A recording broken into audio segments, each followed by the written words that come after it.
सोचो एक इंसान ऑफिस में सबकी फीलिंग्स समझ लेता है, टीम के मूड को रीड कर लेता है, क्लाइंट के टोन से समझ जाता है कि डील सॉफ्ट है या रिस्की।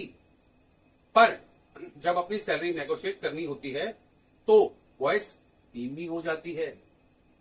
अगर आप 2, 11, 20 या 29 तारीख को पैदा हुए हो तो आपका बर्थ नंबर 2 है और ये वीडियो आपके कैरियर और मनी पैटर्न का मिरर हो सकता है। बर्थ नंबर 2 के पास एक रेयर गिफ्ट होता है, पीपल सेंस, लेकिन वही गिफ्ट कभी कभी अर्निंग डिसीजंस और सेल्फ वर्थ को स्लो भी कर देता है। सबसे पहले देखते हैं कि क्या आप इस पैटर्न में खुद को पहचानते हैं। अगर आपका काम में एप्रिसिएशन मिलने से एनर्जी आ जाती है, अगर क्रिटिसिज्म के बाद आपका मूड पूरे दिन के लिए ऑफ हो जाता है, अगर आप टैलेंट होने के बाद भी अपने रेट्स बोलते वक्त ऑकवर्ड फील करते हो, अगर आप पैसा कमाना चाहते हो पर किसी को हर्ट करके नहीं, तो हो सकता है आपका birth number 2 career pattern activate हो रहा हो। आप लेजी नहीं हो, आप कंफ्यूज भी नहीं हो, आपका सिस्टम एनवायरनमेंट के इमोशन से डीपली इन्फ्लुएंस होता है। यही रीजन है कि सही एनवायरनमेंट में आप ब्लूम करते हो और टॉक्सिक एनवायरनमेंट में स्लोली ड्रेन हो जाते हो। लेकिन असली सवाल ये है, बर्थ नंबर 2 इतना टैलेंटेड होने के बाद भी कैरियर और मनी में स्ट्रगल कहां करता है। इस वीडियो में हम समझेंगे कि बर्थ नंबर 2 कैरियर में कहां शाइन करता है, मनी कैसे अट्रैक्ट करता है और कहां सेल्फ डाउट से अपॉर्चुनिटीज लूज करता है। और एंड में मैं आपको 3 प्रैक्टिकल रूल्स दूंगा, vision rule, money boundaries rule और इमोशन रीसेट रूल। ये 3 रूल्स बर्थ नंबर 2 को कैरियर में सॉफ्ट रखकर, वीक नहीं, सॉफ्ट रखकर पावरफुल बनाते हैं। लेकिन पहले एक अनकंफर्टेबल ट्रूथ, बर्थ नंबर 2 का biggest career block lack of talent नहीं होता, लैक ऑफ इमोशनल सेफ्टी होता है। पहले एक छोटा सा कैरियर रियलिटी चेक करते हैं। आपको जब बॉस या क्लाइंट थोड़ा रूड टोन में बात करता है, क्या आप तुरंत अपनी कैपेबिलिटी डाउट करने लगते हो? क्या आप सोचते हो शायद मैं ही कुछ गलत हूं? क्या आप डील क्लोज करने से पहले दूसरे इंसान का कंफर्ट ज्यादा चेक करते हो? अगर हाँ, कमेंट में लिखो टू फील। ये सिर्फ कमेंट नहीं है, आपका कैरियर मिरर है। अब समझते हैं कि इस पैटर्न में पीछे साइकोलॉजी क्या है। बर्थ नंबर 2 का नर्वस सिस्टम रिलेशनल सिग्नल्स को फास्ट पिक करता है। मतलब रूम में टेंशन हो, किसी का टोन कोल्ड हो, किसी ने रिप्लाई लेट किया हो, आपका माइंड उस सिग्नल को इग्नोर नहीं कर पाता। साइकोलॉजी की लैंग्वेज में ये सेंसिटिविटी अटैचमेंट नीड्स और इमोशनल अटैचमेंट से लिंक्ड हो सकता है। आप कनेक्शन में सेफ फील करते हो, तब आपका क्रिएटिव और इंट्यूटिव ब्रेन ओपन होता है। लेकिन जब आपको रिजेक्शन, जजमेंट या डिसरिस्पेक्ट का सिग्नल मिलता है, आपका सिस्टम प्रोटेक्शन मोड में चला जाता है। यही कैरियर में प्रॉब्लम बन सकता है, क्योंकि मार्केट कभी कभी डायरेक्ट होता है, बॉस हमेशा इमोशनली मैच्योर नहीं होता, क्लाइंट हमेशा जेंटल नहीं होता और बर्थ नंबर 2 उस डायरेक्शन को पर्सनल रिजेक्शन समझ सकता है। और यहीं से शुरू होता है बर्थ नंबर 2 का सबसे बड़ा पैराडॉक्स। बर्थ नंबर 2 का पैराडॉक्स ये है, आप लोगों को समझने में स्ट्रांग हो पर अपनी वैल्यू बोलने में वीक पड़ सकते हो। आप पार्टनरशिप बिल्ड कर सकते हो पर अपनी पोजीशन एसर्ट करना डिफिकल्ट लग सकता है। आप टीम को काम कर सकते हो पर अपने बैंक अकाउंट को डिसिप्लिन में रखना पोस्टपोन कर सकते हो। ये मैं हूं मूवमेंट यही है। आप दूसरों के लिए इमोशनली इंटेलिजेंट हो पर अपने लिए फाइनेंशियली अंडर प्रोटेक्टिव हो सकते हो। लेकिन कहानी का दूसरा पहलू भी है। बर्थ नंबर 2 की असली कैरियर स्ट्रेंथ क्या है? अब स्ट्रेंथ समझो। Birth number 2 naturally people facing, sport based और ट्रस्ट बिल्डिंग रोल्स में स्ट्रांग होता है।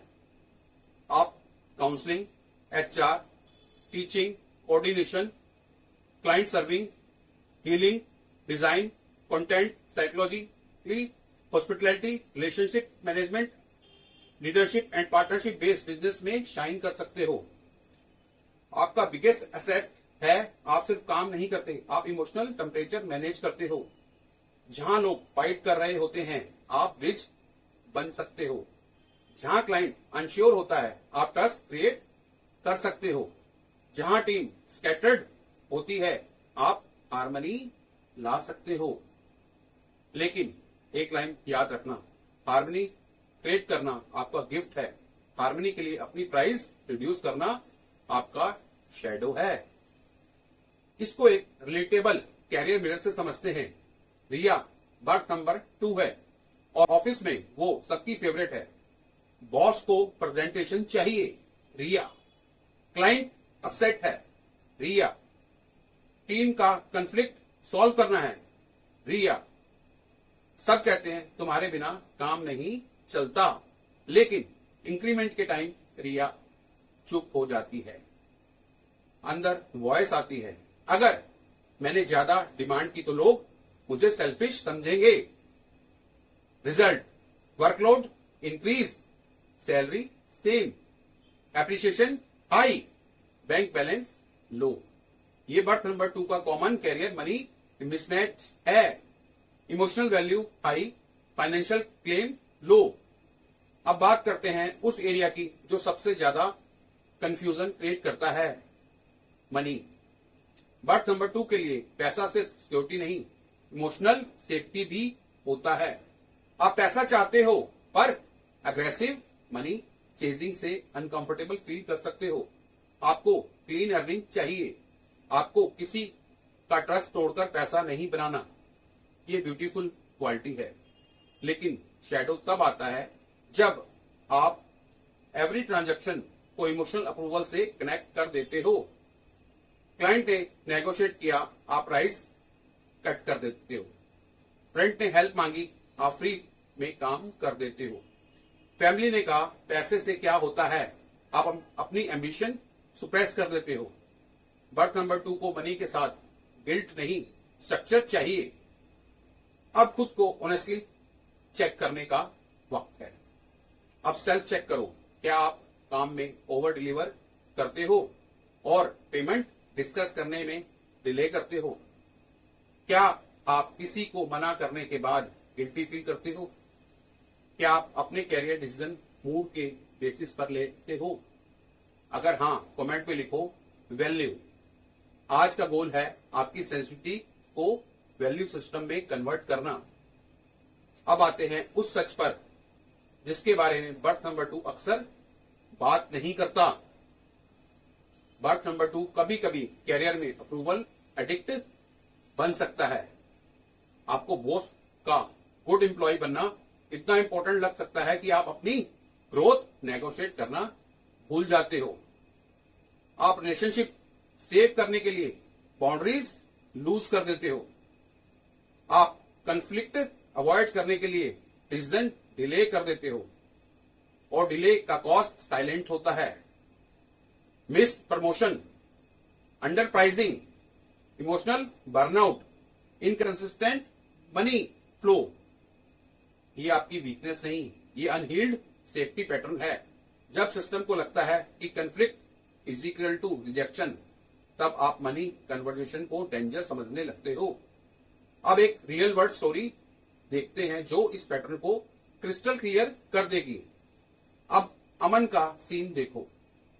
अमन एक फ्रीलांसर है, बर्थ नंबर 2। क्लाइंट बोलता है बजट थोड़ा कम है, आप एडजस्ट कर लो। अमन ने माइंड में इंस्टेंट वॉइस आती है, अगर मैंने मना किया तो क्लाइंट चला जाएगा। वो डिस्काउंट दे देता है, फिर स्कोप इंक्रीज होता है, फिर रिविजन्स बढ़ते हैं, फिर अमन रिसेंटफुल हो जाता है। प्रॉब्लम क्लाइंट नहीं था, problem boundary before work clear नहीं था। बर्थ नंबर 2 को कैरियर में एक सेंटेंस मास्टर करना होगा, I can support you but I can not abandon my value. तो अब सवाल है इस पैटर्न को बदलने के लिए प्रैक्टिकल लेवल पर क्या करना होगा। रूल 1, डिसीजन को मूड से नहीं क्राइटेरिया से लो। बिफोर यस आस्क, टाइम कितना लगेगा। एनर्जी कितनी लगेगी, पेमेंट क्लियर है या नहीं, रिस्पेक्ट प्रेजेंट है या नहीं। रूल 2, मनी बाउंड्रीज पहले बोलो बाद में नहीं। प्राइस, स्कोप, टाइमलाइन और रिवीजन लिमिट स्टार्ट में क्लियर करो। रूल 3, इमोशनल रिसेंट को बिना कैरियर डिसीजन मत लो। अगर क्रिटिसिज्म के तुरंत बाद डिसीजन लेना है 24 आवर्स पॉज लो, काम स्टेट में एवलेट करो। और आखिर में समझते हैं बर्थ नंबर 2 की हाईएस्ट ग्रोथ आइडेंटिटी क्या है। बर्थ नंबर 2 का सक्सेस फॉर्मूला अग्रेशन नहीं है। आपको बर्थ नंबर 1 की तरह लाउड लीडरशिप कॉपी करने की जरूरत नहीं है। आपका लीडरशिप स्टाइल सॉफ्ट पावर है। Trust, timing, intuition, emotional intelligence, partnership. लेकिन सॉफ्ट पावर तभी पावरफुल बनती है जब उसके साथ स्ट्रक्चर हो। आपको अपनी सेंसिटिविटी को स्किल बनाना है, बर्डन नहीं। आपको अपनी काइंडनेस को बिजनेस मॉडल में प्रोटेक्ट करना है, फ्री सर्विस में वेस्ट नहीं करना। ये मैं हूं, तो याद रखो, आप टू इमोशनल नहीं, इमोशनली परसेप्टिव हो। बस अब परसेप्शन के साथ प्राइसिंग, बाउंड्रीज और डिसीजन डिसिप्लिन ऐड करना है। अगर आप बर्थ नंबर 2 हो और अपने कैरियर या मनी में ये पैटर्न फील किया है, कमेंट में लिखो 2 वैल्यू और कमेंट में ABCD लिखो। A under pricing, B over thinking, C conflict avoidance, D mood based decision. मैं कमेंट में आपके पैटर्न को रीड करूंगा। अगर आपको ऐसे डीप न्यूरोलॉजी पर्सनैलिटी एनालिसिस पसंद है, चैनल सब्सक्राइब कर लो, क्योंकि यहाँ हम नंबर्स को सिर्फ प्रेडिक्शन नहीं, पर्सनैलिटी और लाइफ पैटर्न्स के लेंस से समझते हैं। नेक्स्ट वीडियो में हम birth number 2 life pattern decode करेंगे। क्यों आप सेम इमोशनल साइकिल्स रिपीट करते हो और डेस्टिनी लेसन आपको बार बार सेम सिचुएशन में क्यों लाती है।